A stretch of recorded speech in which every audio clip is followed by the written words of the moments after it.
They say it's the most evil force ever known. A god of sickness. A god of decay. But when I stood at its gate, I saw something no one ever talks about. Mercy. Every civilization needs a villain. Something to blame when things fall apart. Something to point at when fear needs a face. In our world, that face had a name whispered with disgust. A name spoken only in prayers of desperation. Or curses filled with hate. They called it a plague. They called it corruption. They called it the embodiment of everything rotten and wrong. And for centuries, no one questioned it. Because questioning it meant standing alone. I was never meant to find the truth. I wasn't a warrior. I wasn't a priest. I wasn't even brave. I was just someone who asked the wrong question at the wrong time. Why do its followers never scream? That question followed me like a shadow. Wherever this so-called evil spread, people expected chaos, pain, madness. But the records didn't match the fear. Entire cities collapsed, yet the survivors spoke calmly. Bodies weakened, yet faces looked strangely peaceful. And in places where death should have ruled, there was silence. Not the silence of terror, but the silence of acceptance. The elders told me to stop digging. They said some truths rot the mind before the body. They said curiosity was how the plague truly spread. But the deeper I went, the clearer one thing became. We weren't afraid of what it did to us. We were afraid of what it revealed. Because this force didn't lie. It didn't promise salvation. It didn't hide reality behind hope. It showed life exactly as it was. Fragile. Temporary. Decaying from the moment it begins. And people hate mirrors that don't flatter them. The final warning came the night I found the forbidden scripture. Its pages weren't burned. They weren't hidden. They were abandoned. As if whoever read them first never wanted to be found again. The last line still echoes in my mind. It does not spread suffering. It removes the illusion that suffering can be avoided. That was the moment I understood. If this was evil, then why did it feel honest? And if it was honest, what did that make us? I should have walked away that night. But instead, I followed the trail.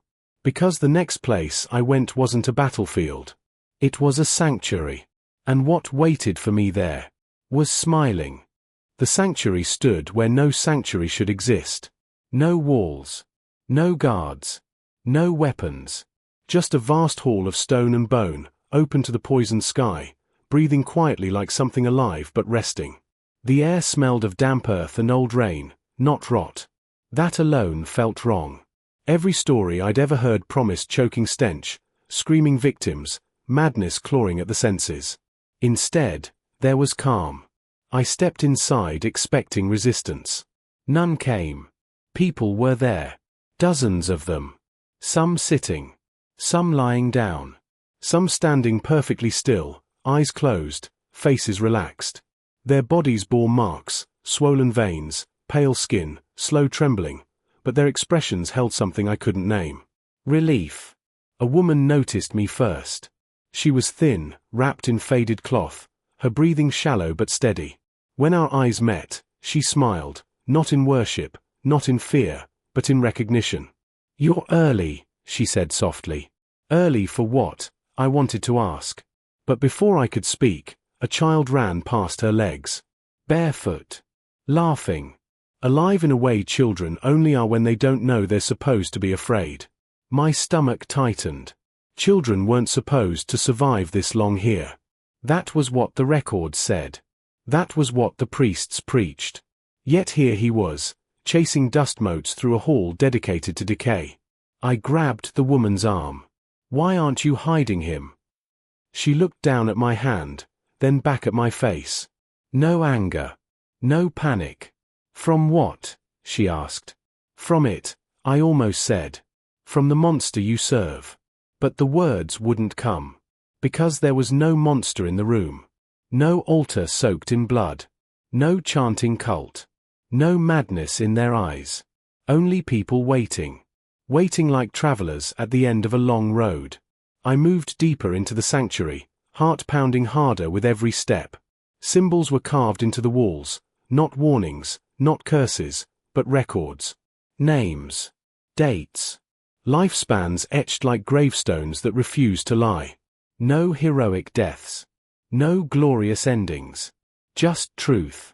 One inscription stopped me cold. Born weak. Lived afraid. Died honest. I felt exposed reading it, as if the stone had spoken directly to me. A voice rose behind me. Not loud. Not commanding. Most people hate their reflection. I turned. He didn't look like a god. That was the first betrayal. No towering form. No wings or claws. No glowing eyes or crown of filth. He appeared old, wrapped in simple robes, skin marked with age and illness alike. His posture was gentle, almost tired, like someone who had watched the same mistakes repeat for far too long. You expected something worse, he said, amused.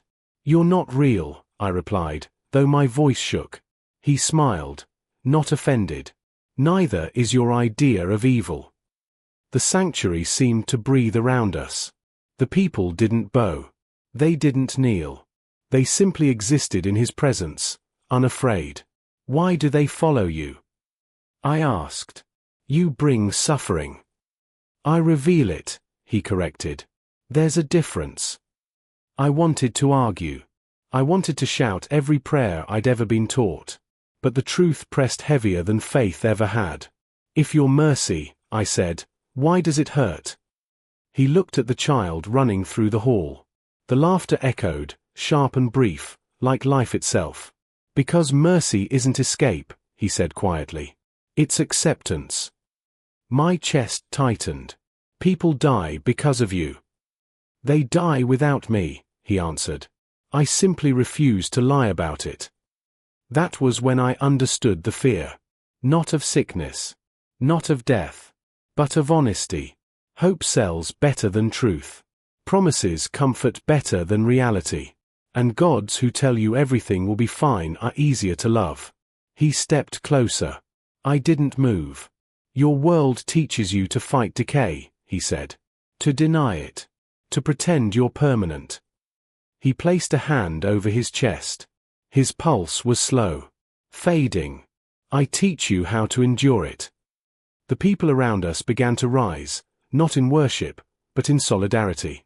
They gathered quietly, like a family forming a circle around a fire. You can leave, he said. Most do. And if I stay? I asked. His eyes met mine, ancient and tired and impossibly kind. Then you'll never lie to yourself again. The weight of that choice crushed my breath. Because once you see the truth, you can't unsee it. And I realized something far more terrifying than any plague. If this was evil, then what did that make the gods who promised salvation and delivered war? I took a step back. Not because I was afraid of him, but because I was starting to understand. And understanding was the first symptom. He didn't ask for worship. He didn't demand loyalty. He offered something far more dangerous. A gift.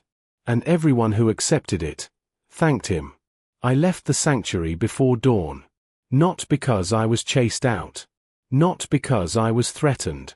But because staying any longer felt like standing too close to a truth that was beginning to peel me open.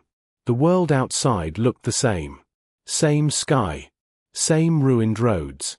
Same distant smoke rising from cities pretending they weren't dying. Yet everything felt different. Once you hear an honest voice, every lie starts sounding louder. I told myself I would forget what I saw. That I would file it away as madness, illusion, corruption of the senses. That's what people do when reality doesn't fit the story they've been told. But the problem with lies is this. They require maintenance. Truth doesn't. The reports followed me wherever I went. Village after village. Zone after zone. The same pattern. Where his influence spread, disease followed, yes. Bodies weakened. Strength faded. But panic didn't. People didn't riot. They didn't beg the heavens for miracles. They didn't cling to false hope. They prepared. They gathered families. They spoke honestly. They made peace. And when death came, it wasn't screaming. It was quiet. That terrified the authorities more than any plague ever could. Because fear is easy to control. Acceptance isn't. I met a former healer near the borderlands. Her hands shook constantly, not from sickness, but memory. "You don't cure people here?" I asked. She laughed softly. "We stopped pretending we could."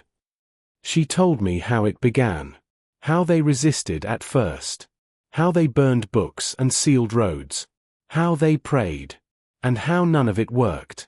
"Then he came," she said. "Not with armies. Not with sermons. With a question. Why are you lying to them?" She said that was the moment everything changed. "He didn't take away pain," she told me. "He took away fear of it." I asked her about the gift. Her smile faded. That's the part outsiders never understand. She led me to a small shelter carved into stone. Inside were people in various stages of decline. Some could barely move. Others were still strong, still talking, still laughing. All of them shared one thing. They knew exactly how much time they had left. "No guessing," she said. "No false hope. No endless treatments that steal your last strength." She looked me in the eyes. "He gives clarity." Clarity. The most dangerous gift imaginable. Because once people know the truth, they stop obeying lies. I realized then why the great cities called him evil. He didn't overthrow governments. He made them irrelevant. Soldiers fight for promises. Priests rule through hope. Kings command because people fear chaos. But what happens when people no longer fear the end? What happens when death loses its leverage? I returned to the sanctuary at night. I don't know why. Maybe curiosity. Maybe defiance. Or maybe something inside me already knew I couldn't walk away. He was waiting. Not standing. Sitting among them. Listening. That alone shattered centuries of doctrine. Gods were meant to be above. Unreachable. Untouchable. He was none of those things. "You came back," he said. "I need to understand," I replied. "The gift." He nodded. "Of course you do." He gestured, and the world seemed to slow. "Not magically. Psychologically. You believe I spread decay," he said. "But decay is already written into life. I simply stop pretending otherwise." I clenched my fists. "And the cost?" He met my gaze. "Illusions." That hit harder than any threat. "People want hope," I said. "They want comfort," he corrected. "Hope without truth is cruelty." He showed me something then. Not a vision. A memory. A woman dying in a hospital, machines screaming, doctors lying to her eyes. A man rotting in a cell, promised freedom that would never come. A child taught that suffering had meaning, while adults benefited from that belief. "This is what your gods do," he said quietly. "They delay the truth until it breaks you." "And you?" I asked. "I let it arrive early," he answered. "I understood the horror then. Not of sickness, but of choice. Because his gift did something unforgivable. It let people decide how they would face the end. And systems built on control cannot survive choice." I asked the question I'd been avoiding. "What happens if someone refuses?" He smiled sadly. "They live like everyone else." The room fell silent. No punishment. No curse. Just reality. That was the final insult. Evil was supposed to force. To dominate. He didn't need to. People came willingly. Because truth, once offered, is addictive. I felt it crawling inside me. That desire to know. To strip away comforting lies. To stop pretending permanence was real.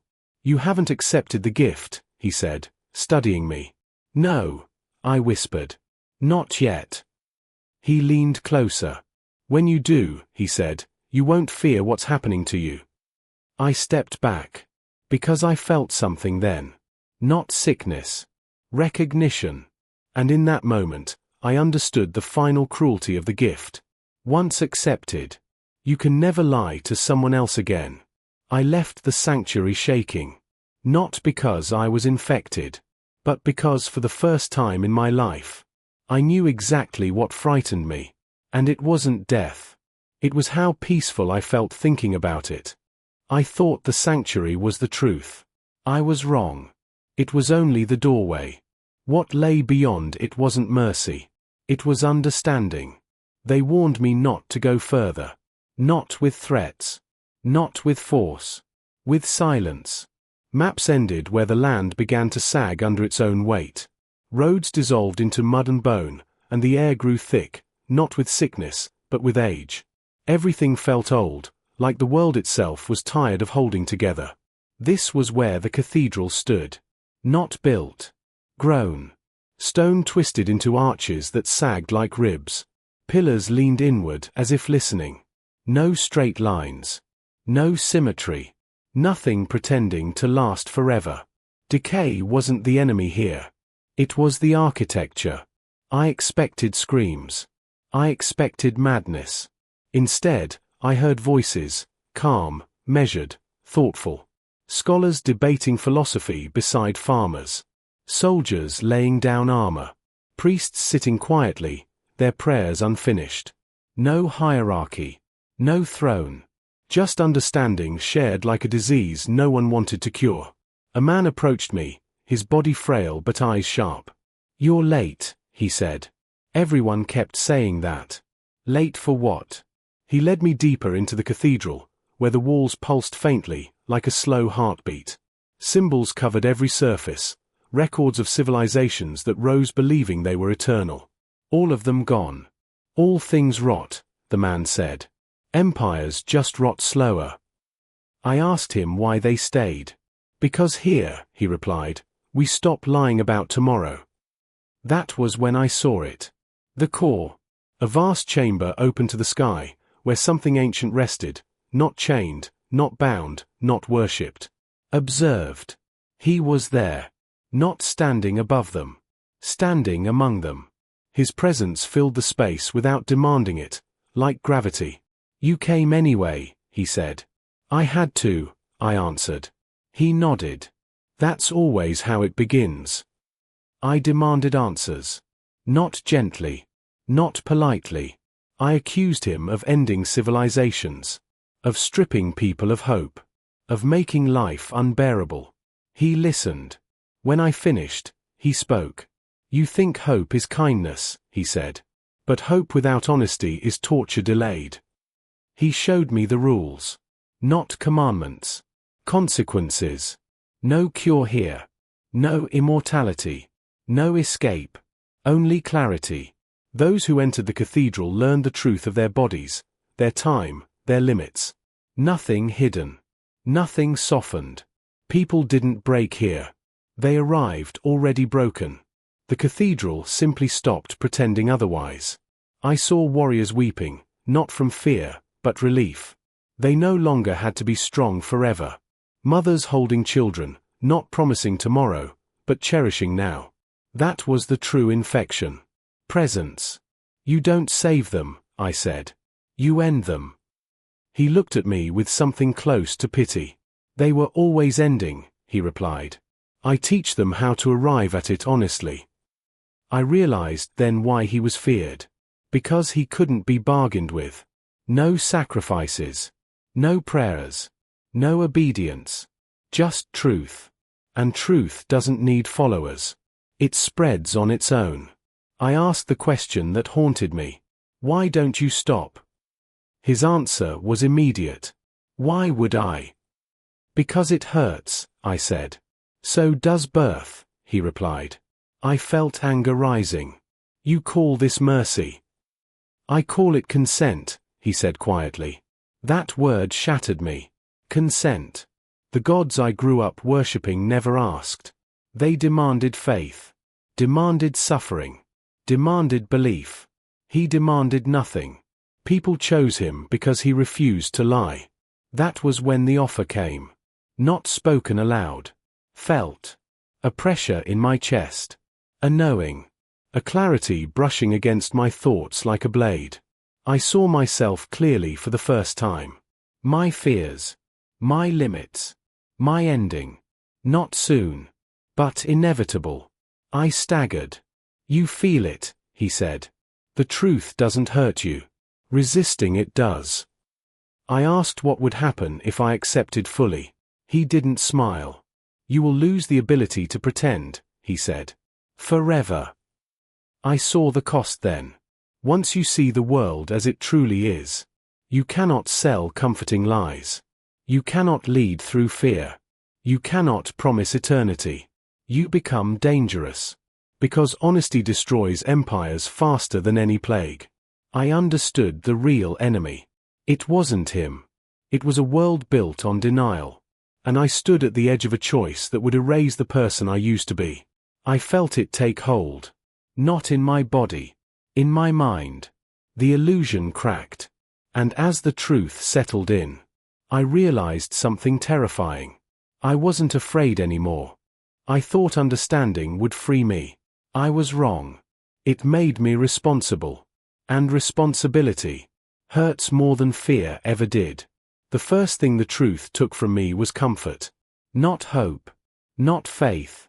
Comfort. Once the illusion broke, the world didn't collapse, it said exactly the same. But I could see the fractures now. Every promise sounded hollow. Every prayer felt unfinished. And people noticed. They always do. It started with questions. Not accusations. Not anger. Curiosity. They asked why I spoke differently. Why I no longer reassured them about tomorrow. Why I stopped saying everything will be fine. I didn't preach. I didn't persuade. I just stopped lying. That was enough. The sickness came slowly. Not as punishment. Not as curse. As consequence. My body weakened in small, honest ways. Breath shorter.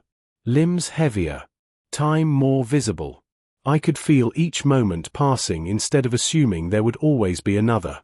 Strangely, that didn't scare me. What scared me was how calm I felt. They brought her to me on the third night. A girl. No more than 16. Fevered. Terrified. Clutching a symbol of a god that promised rescue. Fix her, they said. Not help. Not stay with her. Fix. I looked at her and knew. I could lie. I could tell her she would recover. That the pain had meaning. That the gods were watching. And she would relax. She would trust me. She would suffer less, briefly. But she would die confused. Or, I could tell her the truth. I felt his presence then. Not forcing. Waiting. I knelt beside her and spoke softly. "You're dying," I said. The word landed gently. Like it had been waiting. Her grip loosened. Tears fell. Not from fear, from relief. "How long?" she asked. "Not long," I answered. "Will it hurt?" "Yes," I said. She nodded. No screaming. No denial. Just honesty. She asked to see the sky one last time. We carried her outside. She died watching the clouds drift. Her family hated me for it. They called me cruel. Heartless. Corrupted. They said I stole her hope. But she didn't die begging. She didn't die confused. She died present. That night, I understood the true weight of mercy. It doesn't save everyone. It respects them. Word spread quickly. Too quickly. The authorities came not with soldiers, but priests. They said I was dangerous. Not because I killed people. Because I made them stop fearing death. Fear keeps systems alive. Without it, obedience rots. "You sound like him," they accused. I didn't deny it. That was my mistake. They took someone close to me. Someone I loved. They said it was for questioning. We both knew what that meant. I went back to the cathedral. Not seeking answers. Seeking strength. He was there, watching the slow decay of stone. "You warned me," I said. "Yes," he replied. "Why didn't you stop me?" Because you chose, he said quietly. I asked him if he felt regret. For all the pain. For the people lost. For the worlds that burned him in history books. He shook his head. I feel grief, he said. Regret implies I could lie instead. That was when the final truth settled in. He wasn't cruel. He was consistent. I returned to the city too late. They had already broken her. Not physically. Spiritually. They promised salvation if she renounced me. They promised mercy if she begged. She didn't.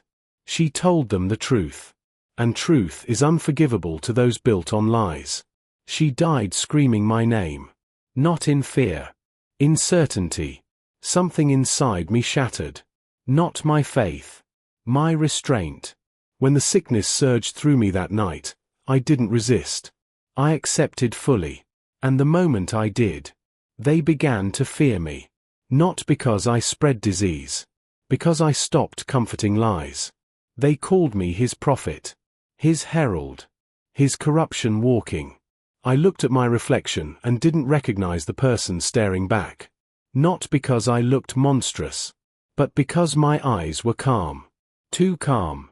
I understood then the final cruelty of mercy. Once you accept it, you cannot stop offering it. Even when it costs everything. They gathered outside my door with torches and prayers. Calling me evil. Calling me plague. Calling me the end. And as I listened to them scream, I realized something horrifying. They were right. They came to destroy me. To erase the truth. But when they looked into my eyes, they realized it was already too late. The crowd didn't chant my name. They chanted fear.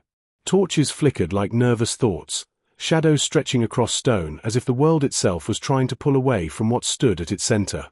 Me. I didn't raise my hands. I didn't plead. I stood still.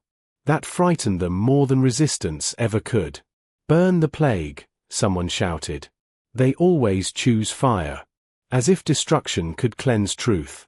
A priest stepped forward, trembling, eyes wild with desperation. You spread despair, he cried. You poison hope. I looked at him and saw the rot beneath his robes, not sickness, but denial. I spread honesty, I said quietly. Hope poisoned itself.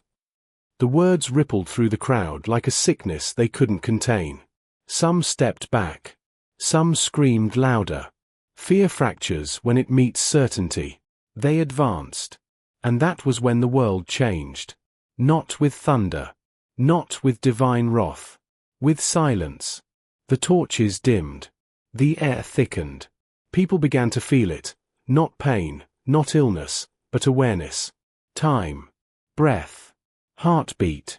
The truth pressed into them gently, like hands on their shoulders. They saw themselves clearly. The lies they told. The promises they broke. The false gods they hid behind. Some fell to their knees. Others ran. A few stayed standing, shaking, unable to look away. He appeared beside me. Not above the crowd. Not judging them. Watching. They did this to themselves, I whispered. Yes, he replied. That's why they hate it. The priest screamed, clutching his chest. No God would allow this. He looked at the priest with tired compassion. No God should need lies to be loved. One by one, the crowd broke. Not bodies. Beliefs. They realized then what the real plague was. It wasn't decay. It was the promise that they were special. Permanent. Chosen.